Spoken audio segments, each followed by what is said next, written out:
The Gudalupe National Park was founded many years ago, and it sees thousands of visitors each year.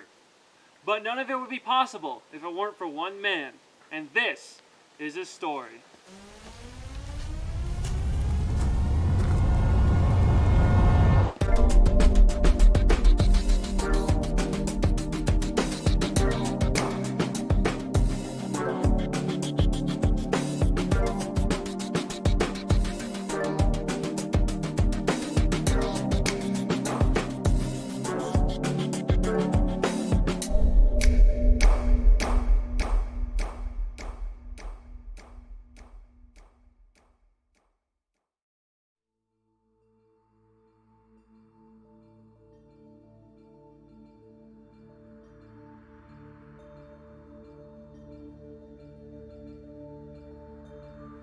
The Guadalupe Mountains would form from a tropical ocean almost 250 million years ago. These mountains are part of an ancient barrier reef, known today as the El Capitan. As early as 12,000 years ago, many hunter-gatherer societies left pictographs and evidence of habitation in the Guadalupes. Much of the land that the park inhabits once belonged to the Guadalupe Mountain Ranch, which was sold by J.C. Hunter Jr. to the federal government in 1933. 300 acres of land in total was purchased.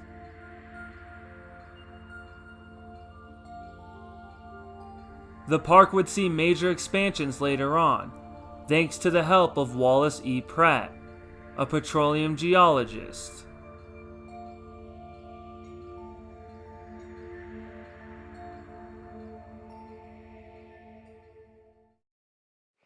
Oh, there is so much diversity here.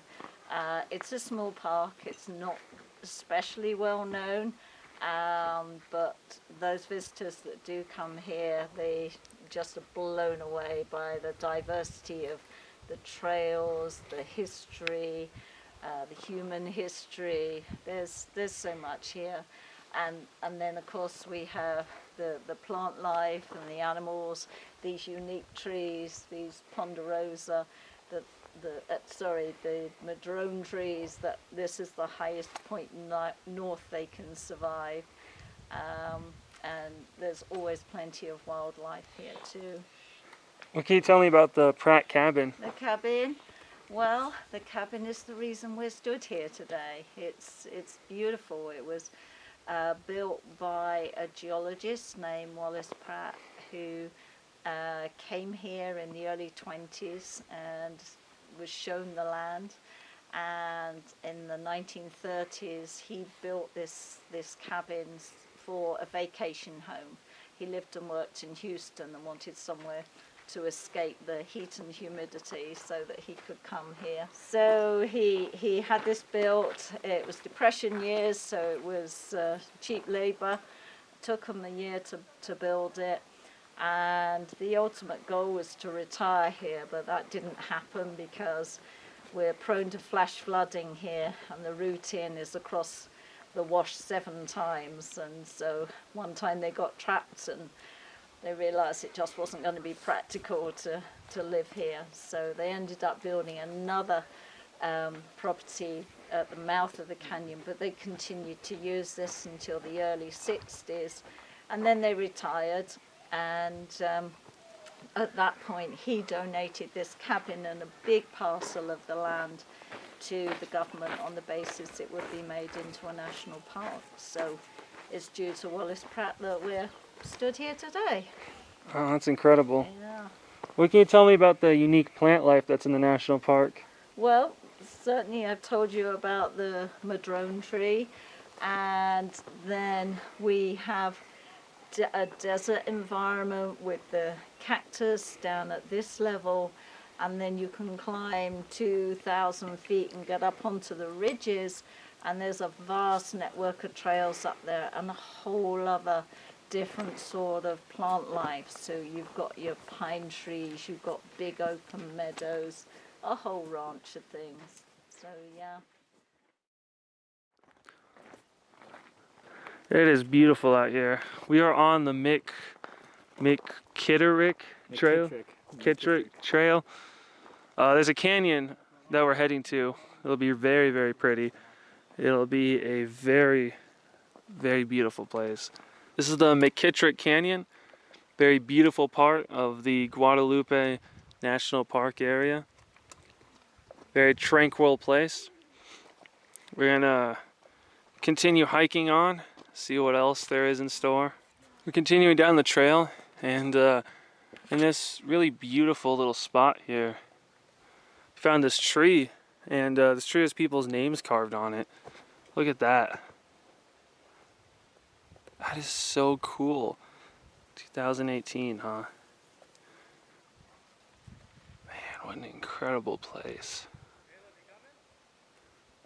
I'm getting footage!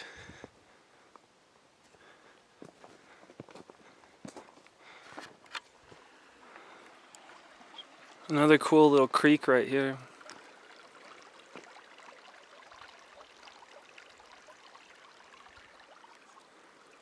It's beautiful.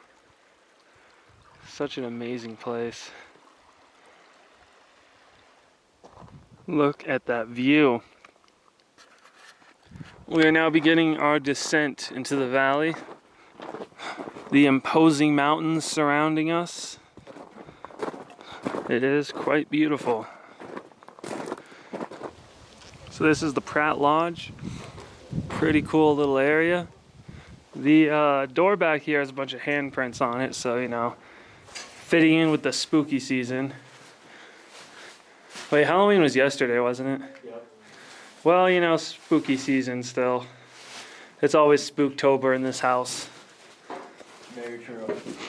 Do you want me to teach you something about this place? Get it? Because you're drinking tea? Anyways, it's a really beautiful area. It's the Pratt Lodge right here. Beautiful, beautiful area. I certainly would like to live in a place like this. It's amazing. We're going to start making our way back now. What a great place. Wallace Pratt was born in Kansas on March 15th of 1885. His father was a veteran of the American Civil War. On September 3rd of 1903, at the age of 18, he would begin attending college at the University of Kansas at Lawrence. He would graduate with a master's in geology in the year 1909. In March of 1918, Mr. Wallace Pratt would become the first chief geologist of the Humble Oil and Refining Company out of Houston. Mr. Wallace Pratt was also one of the founders of the American Association of Petroleum Geologists. Eventually, he would donate over 5,000 acres of land to the National Park Service, which would become the foundation of the Gudalupe National Park. Wallace Pratt would pass away on Christmas Day of 1981 at the age of 96.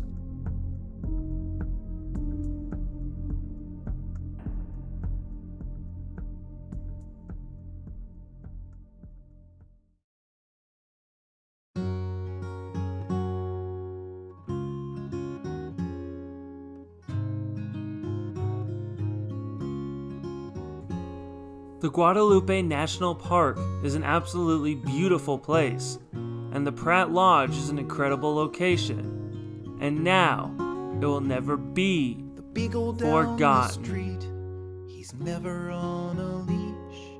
In every car that passes by, he chases like a freak. I was puzzled, so I asked him what he'd do one day if he caught himself a big old Chevrolet. And he said, ooh, I don't have a clue, but how many of us ever really do? There is not a glowing sign that I am heading toward. I'm just not sure what I am aiming for.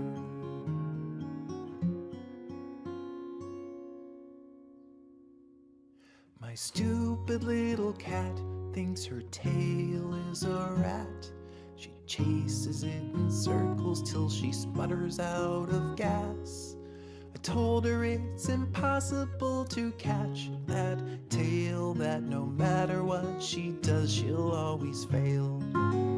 And she said, ooh, I don't have a clue.